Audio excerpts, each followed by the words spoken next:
Damn. All right, you guys, feeling good, feeling great. This is a new camera angle that I'm trying out. I don't have the iPod stand where I could just, sit it like that and be like, hey, what y'all doing? I don't have that right now. However, this story that I'm going to share with you is about when I got blinded by the shiny object syndrome. And it's so real, man. I didn't know it was real until I went through it, right? So basically, I'm going to keep this story real short. I'm not going to be too long-winded. However, at this time, I was pursuing real estate, right? I was doing everything that I can to pursue real estate. I was literally working at a cell phone company. I can't mention the name. I was working at a cell phone company, and when I would get home, I would dial from 5 p.m. to 9 p.m. I was dedicated, extremely dedicated.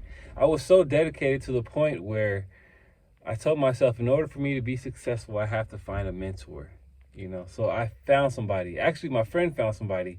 He interviewed with that person, and he was like, yeah. And I was like, bro, shoot me his number. Because at first, based off my finances, he was just like, I'm going to share the information I get from him to you. But then I was just like, yeah, you could. But in my mind, I'm like, it's not going to be the same. It's going to dilute just a little bit. The message is not going to hit the same. So I need to interview with this guy. So I remember like it was yesterday. I called the guy. I had the interview. I was in my closet selling him why I need a mentor, selling him how inspirational I was, selling him how all I need was a little bit of his time, literally like 5 minutes a day at the most, and I could be successful, right? So he onboarded me, said, yeah, you're going to be my mentee. And I was like, heck yeah, it's over. I knew from there I was going to get a deal. Off the back, I knew I was going to get a deal, right? So what happened after that was I had to pay him $500. I was just like, my gosh, okay. I don't care. I don't know how I'm going to get the money. However, I'm going to have the money. Luckily, I worked in sales, so I had a few good months. And I was like, here goes the 500. The first day I practiced was a script, right? I learned the script. I got it down packed. The more I got into the mentorship, I started getting leads. Things were going good. However, the closer I became to getting a real estate deal, the more problems I was having at work. Literally, I was getting so close to getting fired each and every month. And I was just like, well, I still going to go all in. And then I was watching this thing called Wholesale Hotline, And when I was watching it, this guy named Jamil Damji said, if you're not going all in with wholesaling, then you're playing around, right? And I felt as though he was telling that message to me. So I said, you know what? Until I get a deal, I'm not playing basketball anymore. And I love playing basketball with my friends. I'm not watching any movies. All I'm doing is going to church, raising my family, and doing real estate. That is it, right? I locked in for 4 months. It was funny, too, because sometimes I wasn't hitting my numbers with the sales, so I had to get on these calls. However, what I would do, and I don't suggest anybody else to do, I was so locked in that I would turn my work phone off at 5 and just start dialing. Bow, bow. And I was dialing watching Netflix. So I was creating a new Netflix and chill, but with wholesaling, right? Just calling, watching Netflix, watching, boom, watching it back and forth, right? And it came to a point where my manager was like, hey, Dion, basically said, I don't believe you anymore. I don't believe in you anymore. I think it's time for you to do a 60-day notice, not 30-day, doing a 60-day notice, and quit and do something else. It's just in for you. And I was just like, at that point, right, I'm still locked in. I'm like, bro, no, I got you. Like, don't give up on me. I'm just not getting what I need here. Like, I still got you. I'm giving all I can. I didn't know how to throw in the towel, so I kept on going, right? Kept on going. I got this one seller. She was ready to sell. However, the hook was her husband ended up getting sick, right? Boom. And I'm like, dang. Let me still, the follow-up is key. I'm following up with her, right? Fast forwarded, it's December, and I'm like, you know what? I was going on all my installs, right? Going on all of them, because by then I was door knocking. That's what the position I was in, basically door knocking. And I wasn't seeing anybody, right? This happened on I think it was a Friday. Happened on a Friday. I wasn't seeing anybody. So I said, you know what? But I don't see one more person. I think it's time just to throw in the towel. And I had thought that because on the side of doing real estate, I was getting my insurance license back again. That's a whole nother thing. Watch, you just got to keep on listening. I was getting my license again. So I was just like, you know what? I went to that fourth house, nobody. Emailed my manager, hey man, I appreciate you. I got this money, have this amount of vacation left. I think it's time just to let it go. It was time to let it go. So I let it go in December of 2020, right? Yeah, December of 2020. I quit, had my license, insurance license. Insurance license, that's where I was starting to look at the shiny object syndrome, right? Got my insurance license back again, passed the test or whatever. It became February, right? In February 23rd, February 22nd, I got a call. February 22nd, the deal was locked up or whatever.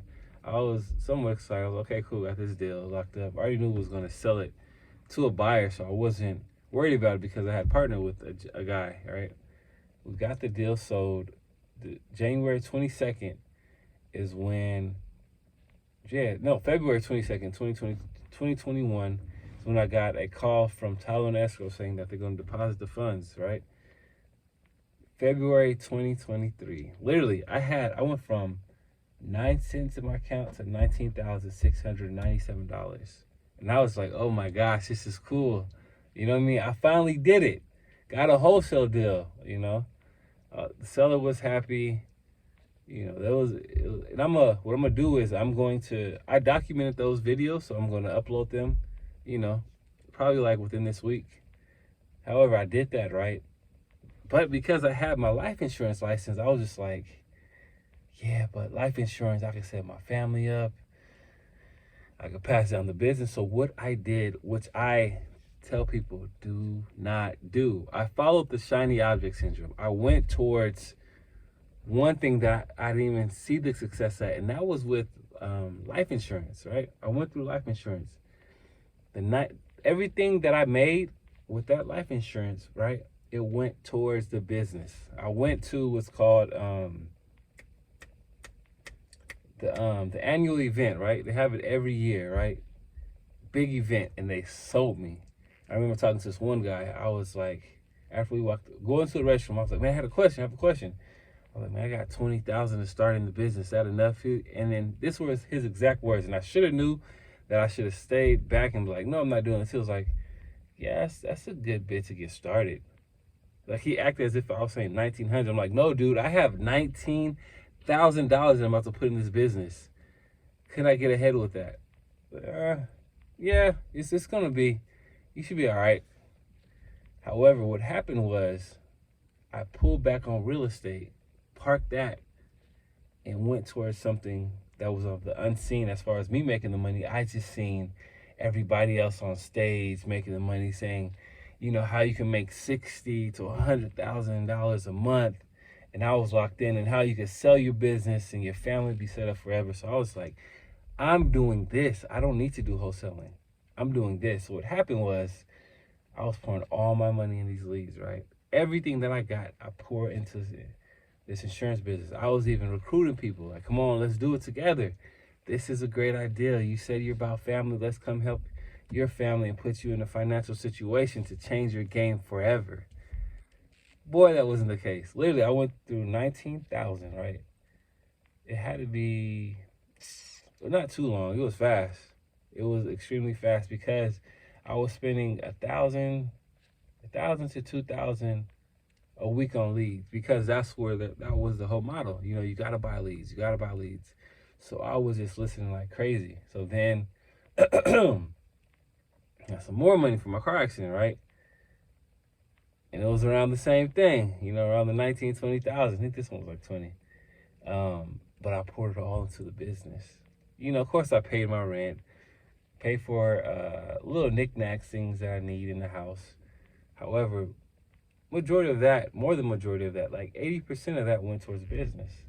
And I'm going, right? My upline is in California. I'm telling them like, man, I really want to do this. You know, I'm just looking for the guidance. I need the mentorship. I could only get so far with my own will. I need some guidance. And all they kept on saying was, yeah, get on the call. Watch this video, right? Watch that video. So what happened is, literally like within, you see that? Within 6 months, right? I went 6-7 months. I got MC Hammer broke. I was like broke. And to the point I knew I was broke because I was watching Instagram Live, and then the CEO was saying, if you're not making $10,000 a month, dang, look at that, DoorDash, I do that too. If you're not making $10,000 a month in this business, you're broke and you're gonna have to get a job. I watched that during the day. I think it was like Tuesday, Wednesday of July, middle of July, let's say July 16th. And I called my upline like, man, he said I'm gonna be broke.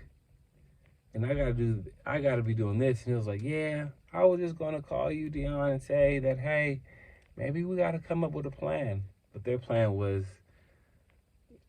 really a plan. It was just to buy more leads, right? So I was like, okay, I'm gonna buy more leads. And I'm desperate at this time. Not desperate to do anything, desperate to say, hey, don't give up on me. I will get a job just to continue to be in this business. However, I hit bottom as far as no income. Like, I went no income. Fast forward, I start finding out that the people that were on top that was killing it, they weren't purchasing the same leads that I was. I was purchasing leads that was already being resold to other agents. Could you imagine? I'm thinking I'm going to win at a high level, to show my family what winning is. I'm thinking that I'm going to set the blueprint for the people that's under my team, only to find out the leads that I'm purchasing is being repurchased by other agents. I'm getting recycled leads, and the average lead was $11, right? $11. And then what really tipped me off, right, is that I locked down a county, quote, locked down a county, and those leads were $50 per lead.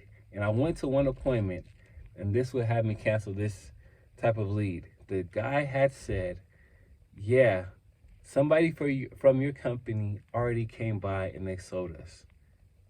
Called the guy up, hey, what's going on? I thought you said this was locked in and it's only exclusive to me.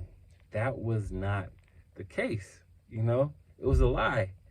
So what happened was I canceled that, got my money back from there, and then I remember I called one lead vendor, and the only reason why I called them because I was trying to tell my brother, the good and the bad of doing insurance. And on YouTube, I watched this video where this guy had killed it, right? Killed it. However, he didn't use the leads I was going after. So I set an appointment. I never forget this. It was Black Friday of 2021, right? Black Friday of 2021. I called. He was like, yeah, 75% of the people that work with you use our leads. I said, what? 75%? However, I'm being told and sold to buy these leads that are in our system. I said, no, I'm not. That was one flag. The second flag was I hit up one guy on Facebook. Hey, bro, want to do what you're doing. You're killing it, man. But there's no mortgage protection lead that I can lock down in my county. His words verbatim as he texts him. Man, I don't even use those leads. You got to go outside to get the type of leads you want. I'm like, yeah, but such and such doesn't preach that. Man, this is what I do. This is one of their top guys. I said, okay. Dawned to me again. I said, okay, no. And then what hit me was my upline called me, told me, here's the point, no exaggeration. You have to spend 10 to 15,000 to do 10,000 in business. I started doing the math, but then I start counting the lead costs plus the chargebacks, and it didn't add up. Like they say, the math wasn't mathing. So I said, you know what? No, I'm done. The math isn't mathing. I can't do this business anymore. I called everybody on my team like, look, this ain't it. Now you could stay. However, I've done my research and this ain't it. So it's probably best that we find something else. Going through that shiny object syndrome, literally cost me a whole lot of money. Because within that year, I'll be honest with you, be dead honest with you. Within that year, I only made $30,000 in the business. However, I spent $36,000 in the business, so I only made a $6,000 profit.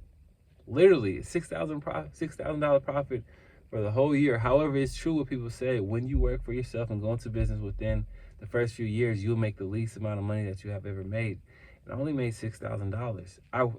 And I'm not just going to blame it on the leads, right, or the system. However, I didn't know what was going in as far as the money I was spending or what was coming out. And I wasn't following my chargebacks. I was looking at them. However, I didn't create my own system.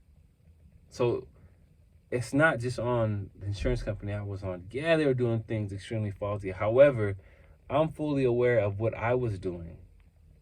I mean, what I wasn't doing that caused me in that situation. It's funny because my dad said, "Hey, son, like, do you know what goes in and out as you doing this business?" I said, "No, Dad. I'm not worried about that. The CEO said we don't have to worry about that till we get to another height, and then we can hire somebody." And then his words exactly like, "No, I think, you need to figure out." I should have took those words that my dad was saying at that time, because that was before the explosion, and ran with it. Because that was a flag of saying, hey, you need to do this. And I was so locked into what these people were saying that I didn't listen to anybody. Literally. I was literally drawn into what they were saying. So I was doing what they were doing. I wasn't getting the result. I was literally flying from California. At this time I was in Houston, back and forth, traveling to every meetup that they were having, extremely locked in.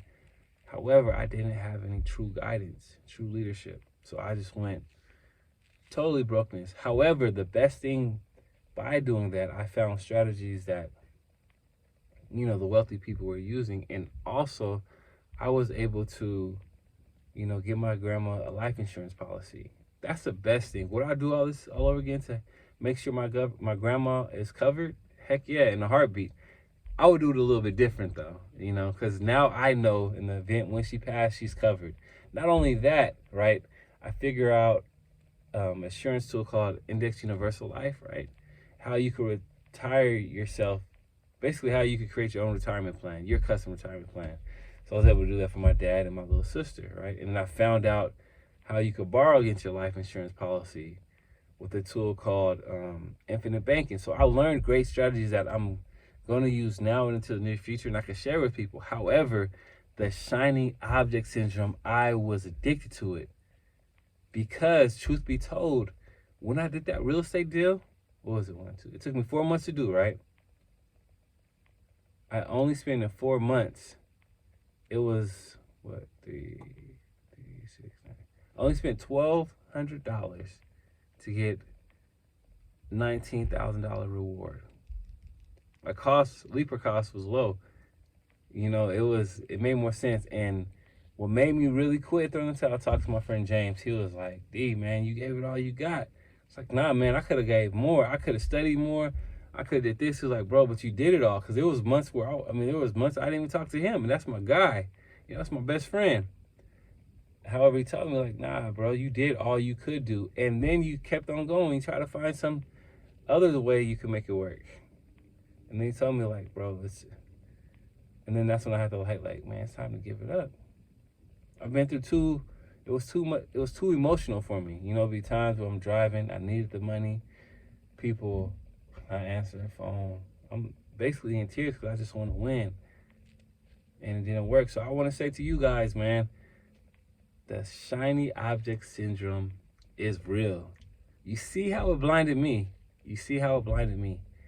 Don't allow it to blind you. If you have something, stick with it. I don't care if it's that one thing that you may not see fruit from it for another 6 months, but just follow that one thing. Everybody say it's good to follow that one thing first, because when you have it, you have it. And then as it grows, as you get to another level, you can start diversifying your funds and doing X, Y, Z. So do not let the shiny object syndrome blind you, because it blinded me, and now I'm back on where I need to be. And if I could do it, you could do it. Let's grow together.